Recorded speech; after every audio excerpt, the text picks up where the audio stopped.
sometimes I feel like I have somebody in my life or a few people in my life that are holding me back from either growing in a way that I want to grow or from achieving something that I want to achieve in life. And like really, really holding me back in whatever way. And I'm not sure what to do. Because on the one hand, if I keep them in my life, then I'm going to stay stuck.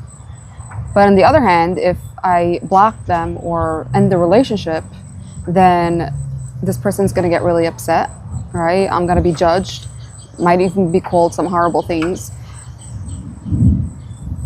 And I'm not sure, like, what's the right option here? Because I know that narcissists also tend to just drop people anytime it doesn't suit them, right? So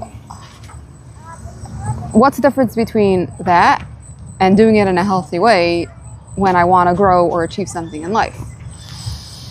So sometimes we feel like we have a contract, like the relationship is in binding. Right. It's like, if I'm not gonna answer, they're gonna I just have to. They're providing this. I'm providing this. If I pull back, then oh my gosh, they're left hanging. I just have to. People say I can't not. I just have to. Right. Either because it's a relative, a close relative, even a distant relative. It could be a friend for years. It could be someone you just met, but you feel like it's in the community, it's in the same block, it's the same neighborhood, other friends or whatever reason. And you just have to. Yeah. So the best way to find inspiration to know how to deal with this is actually in this week's parsha. Or I want to add another thing also, that's something that came up for me many times, is I feel like I have something that this person is really benefiting from. And if I pull away, then they're not gonna cope. And it feels so mean to do that to them. Wow. Yeah. So we could look into this week's parsha and we could see the story of Korach. And there's a character, a main actor in the play that's missing. He's introduced right away. There's someone called Oin Ben Pelas.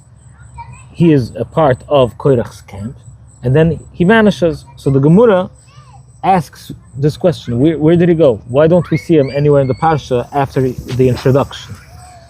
And the Gemara tells us the story that we might know, but let's expand on it.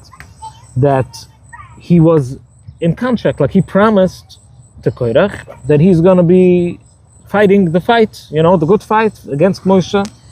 And he told his wife, and his wife explained to him that either way, you're a winner. You don't have to get involved. You're a Levi. So if Moshe wins, you remain a Levi. You'll still have your job. If Korach wins, you remain a Levi. You'll still have your job. So why get involved? He said, but I have a responsibility here. I signed on the Kol Koreh. I'm involved here as much as anyone else. And how can I now? He had the peer pressure of being in. How could he be out? So his wife actually blocked. What did she do? She was the first person to block. What did she do? She got him a little bit tipsy and she put him to sleep, and she sat outside on the porch in front of the house, and she took off her shaitel. She was not tzniasdik. She was not a tzenua at the moment. And Korach's camp came to pick him up. No, we're gonna go to shul. We have to go fight the fight. And they saw a non-tznius woman, so they left. So, from their perspective, they were able to say, Mamash chalera, a horrible person. Right. She did something horrible. She blocked, terrible. She got undressed, right? That's probably the headline in the page 6. And it's wrong. It's against the Torah. Right. And she doesn't. She's controlling her husband. Yeah. Her husband wants to do something, and she's controlling him. She's a terrible, terrible person. But Lamasa, we know that she saved him. She really saved him. So, what's the difference between her and someone who's a narcissist that blocks someone, right? So, usually when a narcissist blocks someone, what they want is a reaction. And when someone that's healthy blocks someone, they just want to protect themselves. And we're not talking protecting in a way of danger. Protecting in a sense of, this is my energy, this is what I could deal with right now, and I have to take a break. It doesn't mean I hate you, it doesn't mean I have anything against you. I just can't focus my energy right now on this relationship. I have to take a break. It could be a day, it could be a few days, it could be a few months, it could be forever. This relationship is just not helping me in my spiritual life, in my relational life, in my familial life. It's just not. Or my regular life, just trying to achieve goals. Yeah. It's pulling me down. It's holding me in a certain comfort level for the other person. It's not helping me achieve what I'd like to see in my life. And it's not narcissistic because I'm not expecting them to react any which way. I allow them to process their feelings, versus when it's from a toxic place, there's a need to gain a control, and blocking is trying to get a reaction from the other person. You're doing it to get a reaction from the other person. You're doing it to provoke the other person.